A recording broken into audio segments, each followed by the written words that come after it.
ہوئی تو شاہ صاحب آپ اس لیے چھٹی دیتے ہیں کہ اس لیے؟ فرماتے ہیں اس لیے چھٹی دیتا ہوں کہ اس دن میرے آقا سیدنا امام حسین کی شہادت کا دن ہے، اور میں جب مدرسے کی چھٹی دیتا ہوں تو چھٹی دے کر طلبہ کو چھوڑ نہیں دیتا، بلکہ سارے طلبہ کو جمع کرتا ہوں، اور میں اپنے ذاتی پیسے سے امام حسین کی نیاز کرتا ہوں، نیاز، اور ادھر نیاز تیار ہوتی ہے اور میں امام حسین کی شہادت پڑھتا ہوں، امام حسین کا ذکر پڑھتا ہوں، اور پھر یہ ہوتا ہے ادھر نیاز بن رہی ہے، ادھر شہادت حسین کا ذکر ہو رہا ہے۔ جب نیاز آ جاتی ہے فرماتے ہیں میں امام حسین کی بارگاہ میں فاتحہ پڑھتا ہوں، کھانا سامنے رکھ کر فاتحہ پڑھتا ہوں، پھر فوراً فاتحہ کے بعد کھانا نہیں ہوتا، ہم سب لوگ اٹھ کر کے کھڑے ہو جاتے ہیں، اور کھڑے ہو کر کے پھر ہم امام حسین پر اور کربلا والوں پہ سلام پڑھتے ہیں، صرف نبی پر نہیں آل نبی پر بھی سلام پڑھتے ہیں۔ فرماتے ہیں جب میں حسین پر کربلا کا تصور کر کے سلام پڑھ رہا ہوتا ہوں تو اس وقت میں اپنے دل کے قریب امام حسین کو پاتا ہوں،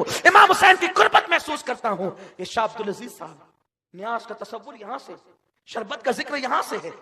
امام محمد باقر رضی اللہ تبارک و تعالی عنہ، کسی نے کہا حضرت جابر آپ کے نانا کے صحابی ہیں، اسی محلے میں رہتے ہیں، کہا میں اپنے نانا کی صحابی کو دیکھنا چاہتا ہوں، زیارت کرنا چاہتا ہوں، ان سے کہو اگر وہ اجازت دے تو میں آ سکتا ہوں؟ اجازت ہے، آ سکتا ہوں۔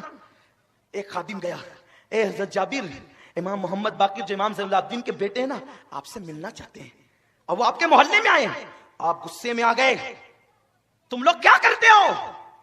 ابھی آ کر مجھے کہہ رہے ہو کہ وہ ملنا چاہتے ہیں؟ ارے میرے محلے میں آئے تھے تو پہلے ہی مجھے بتا دیتے، میرے محلے میں آئے تھے تو پہلے ہی مجھے بتا دیتے، میں خود جا کر کے ان کی بارگاہ میں حاضر ہوتا، کیونکہ وہ ہیں 6-7 سال کے بچے لیکن ان کی رگوں میں نبی کا خون ہے، اہل بیت ہے، وہ حضور کی اولاد ہیں، میں خود جاتا، لیکن چونکہ اب انہوں نے کہا آنے کا، بولو آ جائیں، گھر تو آپ ہی کا ہے، آ جائیں۔ اور فرمایا جب وہ نکلنے لگے اٹھ کر کے میرے یہاں آنے کے لیے، مجھے اطلاع کر دینا، وہ وہاں سے نکلیں گے، میں تعظیم کے لیے یہاں سے کھڑا ہو جاؤں گا۔ یہ صحابی کا مسلک ہے، صحابی کا۔ اور نبی کے نام پر ہم اٹھ کے کھڑے ہونے میں تساہل ہی کرتے ہیں، وہ 6-7 سال کے نبی کے گھرانے کے بچے کے لیے اٹھ کر کے کہتے ہیں میں کھڑا ہو جاؤں۔ اور اس کے بعد امام محمد باقر آئے، کسی نے کہا آ گئے امام باقر آ گئے، تو جیسے ہی کہا آ گئے تو کہا کہاں ہے؟ نابینا ہو گئے تھے، گھٹنے زمین پہ ٹیک دیا۔ کس نے؟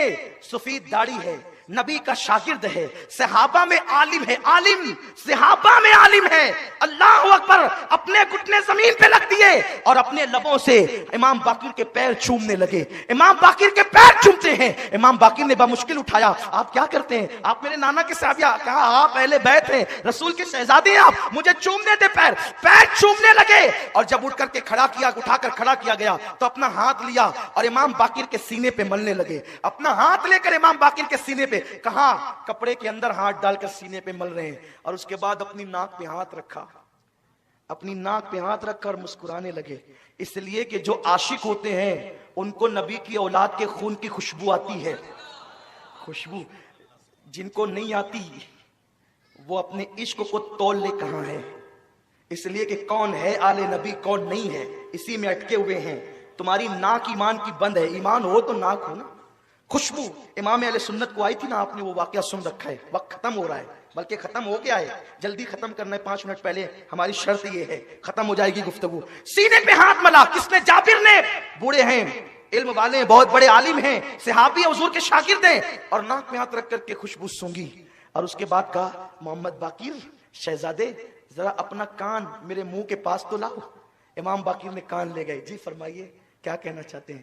کان میں چپ کے کچھ کہا تو امام باقر اتنا ہنسے کہ آپ کے سارے دانت دکھے۔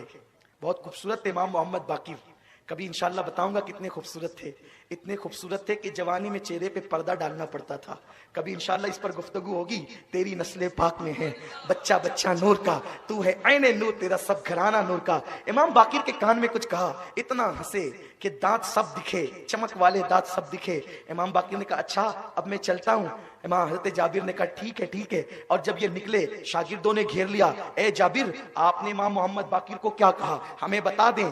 حضرت جابر کہتے ہیں لوگوں تمہیں کیا بتاؤں، ایک دن میں حضور سے ملنے گیا تھا، آقا سے ملاقات کے لیے گیا تھا، حضور بھی اکیلے تھے، میں بھی اکیلا تھا، جا کر کے بیٹھ گیا۔ حضور نے کہا جابر اللہ تجھے بڑی لمبی عمر دے گا، اللہ تجھے غیب دا نبی کہہ رہے اللہ تجھے لمبی عمر دے گا، لمبی عمر دے گا اللہ تجھے، اتنی لمبی تو میرے حسین کی جوانی دیکھے گا، اس کی شادی دیکھے گا، پھر اس کا بیٹا زین العابدین دیکھے گا، اور اس کا بیٹا محمد باقر پیدا ہوگا، اس کو بھی تو دیکھے گا، تیری عمر اتنی لمبی ہوگی، اور ایک دن میرا باقر تیرے گھر آئے گا۔ او جابر، میں تو آتا رہا ہوں، میرے بیٹے کے بیٹے کا بیٹا بھی تیرے گھر آئے گا، اللہ تجھے اتنی لمبی عمر دے گا۔ جب محمد باقر آئے گا نا تیرے گھر پہ، تو اس کے کان میں میرا سلام کہہ دینا کہ تیرے نانا نے باقر تجھے سلام کہا ہے، تیرے نانا نے تجھے سلام کہا ہے۔ تو کہا میں بہت بے فکر تھا کہ مجھے موت نہیں آئے گی، نہیں آئے گی، نہیں آئے گی، نہیں آئے گی، کیوں؟ اس لیے کہ میرا ایمان ہے جب تک باقر میرے گھر نہ آئیں گے، رسول نے کہہ دیا کہ باقر گھر آئیں گے، تو جب تک باقر گھر نہ آئیں گے اس وقت تک مجھے موت نہیں آئے گی۔ اے میرے شاگردو، اب میرا کفن تیار کر لو، اس لیے کہ میں نے نبی کی امانت آل نبی تک پہنچا دی ہے، اب مجھے بہت جلدی موت آنے والی ہے۔ صحابی ہو کر نبی کے بچوں کی اتنی تعظیم کرتے تھے، ارے باقر کی اتنی تعظیم کرتے ہیں، امام حسین سامنے آتے ہوں گے تو کتنی تعظیم کرتے ہیں۔ تو ناظرین، یہ بیان سن کر کے آپ کو کیسا لگا؟ اپنی رائے کو کمنٹ میں ضرور بتائیں اور ویڈیو کو زیادہ شیئر کریں۔ السلام علیکم ورحمۃ اللہ وبرکاتہ۔